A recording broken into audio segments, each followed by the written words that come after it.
nothing but quadruple net. It makes so much more sense when you say nothing but quadruple net value. So my name is, it's pretty hilarious. My name is Jeff Colston. I'm the team leader. This is Katrina, Madison, Jenny Grace, and Justin. And we are going to analyze century square using the quadruple net value. So, as we know, the century square is a brand new development in College Station. It's hoping to reach all generations, but kind of a particular market is the young professionals that are entering College Station, which is a unique twist, a unique market that's coming. And it's hoping to create a downtown setting that Bryan College Station is lacking as well. And like any real estate development, it hopes to create value. And so it's hoping to do that in several different ways. And Dennis Yerke, the author of the book we read, basically talked about how there's 4 systems that create 4 different types of value. And so they all combine to create that value. And so each of the 4 team members discussed the 4 types of value. And hopefully you can see that transportation, green infrastructure, the physical architecture, and water settings are all evident. And I really think Century Square does a good job of incorporating all 4 of those to create value. And this is a very blurry image of what we learned about that kind of just helps visualize everything. It creates the 4 value to the 4 systems. This is our video.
Okay, howdy. Once again, my name is Justin Patton. I took care of the economic sector for Century Square. So we know Midway is trying to do something brand new in Bryan College Station, something that's hard to repeat, like Jonathan Brinson said. The project features a premier retail and restaurant establishments, entertainment revenues such as a movie theater. And it has 60,000 square feet of Class A office, 2 full-service hotels, the George and Calvary Court. Also contains luxury apartments, as 100 Park, for example, and activated green space. Land value based off Brad's CAD information, the parcels that encompass Century Square take over $300 billion in tax value, $3 billion tax value, excuse me. The project also has a construction value of $100 million. It has created 350 jobs and 15 full-time employees.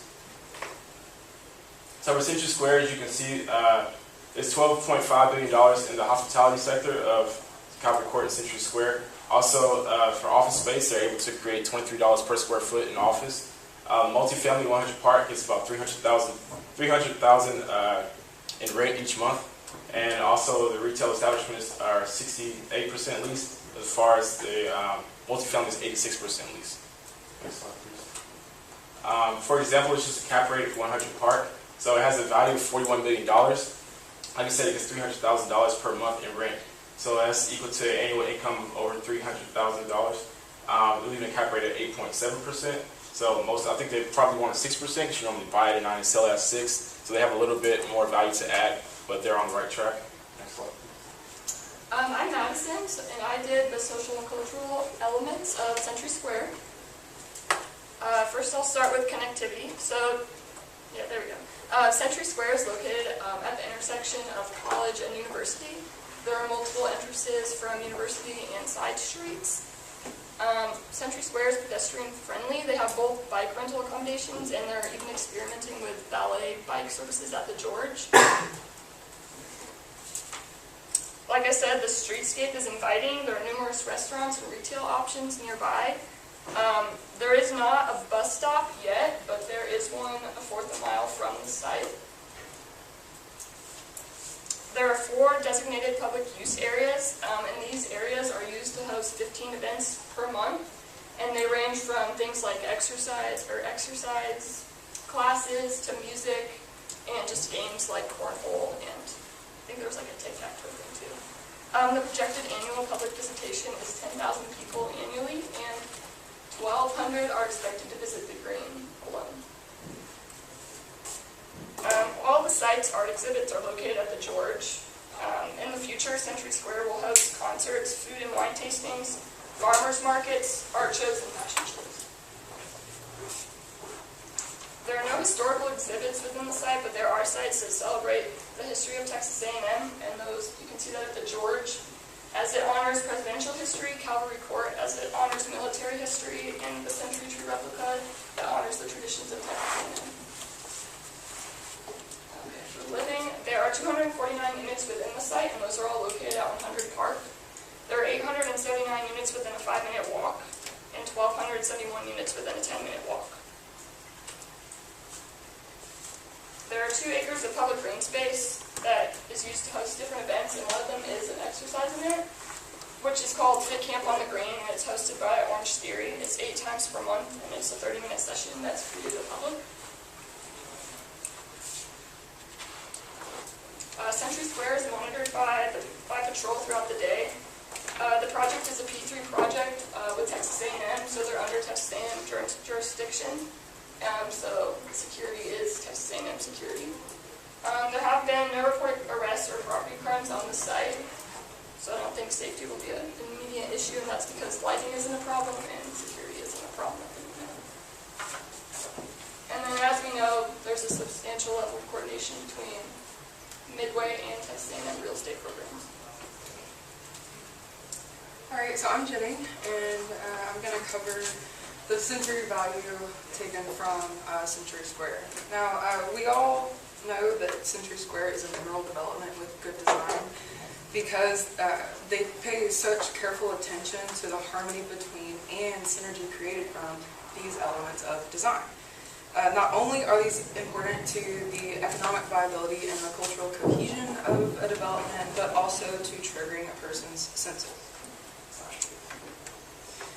So, the way that Century Square caters its architectural elements towards their theme of A&M's community and camaraderie basically sets up a home run to cooperatively trigger all the senses at once.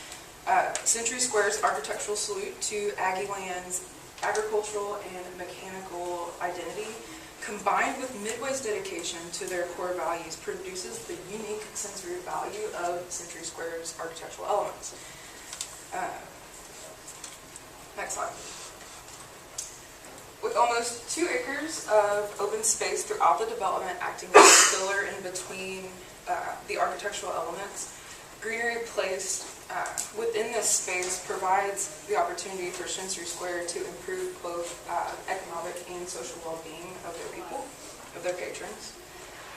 This is achieved by purposeful placement of green elements that cohesively trigger all your senses.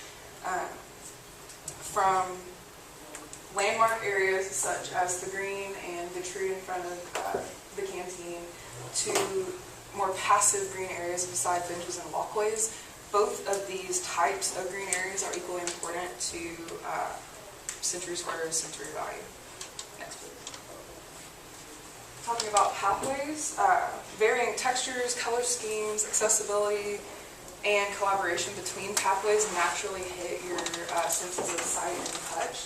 So in addition to the added value from these specific advantages of pathway design, roughly 74,000 square feet of textured paving serves a more broad sensory-driven focus. Traffic mitigation, pedestrian accessibility, pedestrian navigation, and the overall abstract sense of place are all products of patron sensory perception and subsequent reaction. Century Square's design of the pathways also add to the artistic appeal through development with the overall theme of Century Square. Waterways. Roughly 6,200 square feet of the development are water features of some sort, serving basically each sense to different extents. The Plaza Fountain draws attention for the surrounding area businesses and open space while providing a landmark for the front entrance of Century Square. This careful incorporation of water features also increases the artistic nature of Century Square, connects patrons together with fluidity with adjacent elements, and further reinforces the premier feel of the project. Last slide. In summary, Century Square's sense of place is naturally heavily dependent on the sensory value taken from the development, and each quadruple net element serves its purpose in achieving that. Hi, so I'm Katrina Benson, and I'm going to talk a little bit about the environmental value that Century Square has. I'm mostly going to focus on three of the aspects, which are the green space, the water space, and the architecture.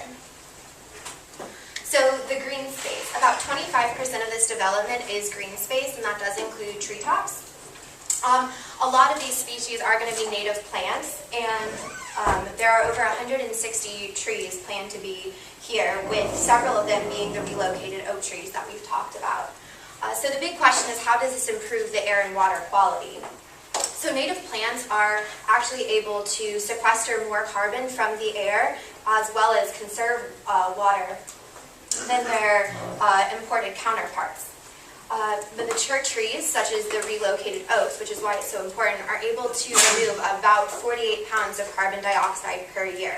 When you add all of these together with 160 trees, as they mature, they can remove over 7,000 pounds of carbon dioxide per year put together, which overall would be a huge impact. So next.